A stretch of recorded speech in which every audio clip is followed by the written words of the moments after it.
السلام عليكم ورحمة الله تعالى وبركاته. ومبارح طبعا الجنجويد طلعوا مظاهرة صغيرونة كده في أمام محكمة العدل الدولية في لاهاي. ويعني أو أكتر لفتت نظري إنه يعني قالوا حيحاربوا الحواضن بالجواز السوداني أو بالهوية الرقم الوطني وغيره.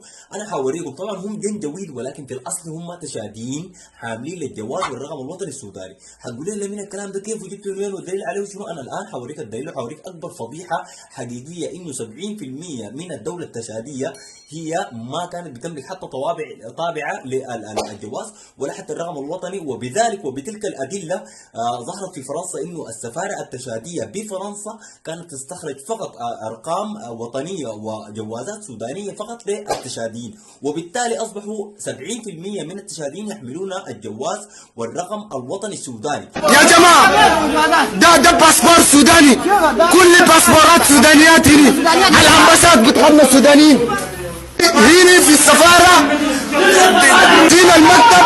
يا جماعة المكتب كله عورات سودانية، المكتب كله عورات سودانية.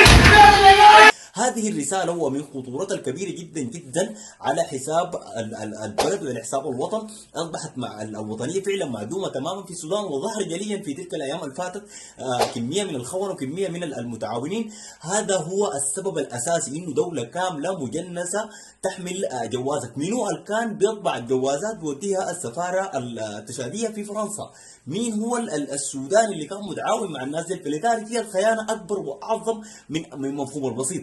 انا حقول لك حاجه يا سوداني، تمام، خليه غير الجوازات اللي اشتروها وباعوها بيع. يعني صراحه غياب الدوله الكامل كان خلى الناس تاخذ راحتها زي ما هسه برضه ياخذوا راحتها وياخذين برطعتهم، لكن الامر لما يصل للهويه والجواز السوداني يبقى دولتنا انتهت، يبقى ثاني ما عندنا دوله، يبقى الكل ضدنا. نحن ما بنعرف اخونا البلد السوداني عموما ايا كان هو منه هو سوداني، لكن منو ما سوداني اللي بيحمل الجنسيه وبيحمل الرقم الوطني او الجواز وبيرتع في بلدنا على انه هو سوداني واساسا ما عنده ولا للوطن ولا بمثقال الذره. على هذا الاساس طبعا الجديد امبارح في لاهاي واغلبيتهم ظاهر عليهم هم تشادين طبعا. كلام واحد كده بس على تصل جاهزية جاهزية سرعة جغم.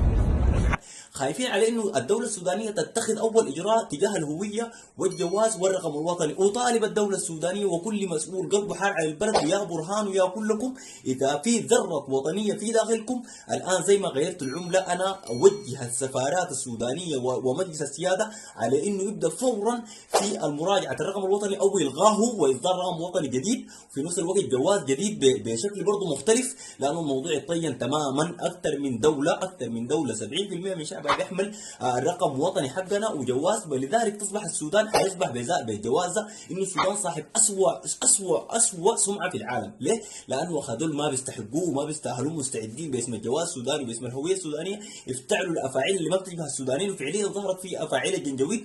يبقى لابد من اليقظه، والان يبدا التحرك زي ما تحركت في العمله، يبقى نحن لابد من نتخذ اجراء عاجل في موضوع الجواز. وثاني اي زول جاكم في السفاره او في الجوازات راجعوه مراجعه تامه، ارجعوا اسالوه اسئله وطنيه واسئله مربوطه بتاريخ السودان، مسؤول مربوطه باي شيء، حتى بعد ذاك تبدوا تستخرجوا جواز. لحد هنا ما في مجامله.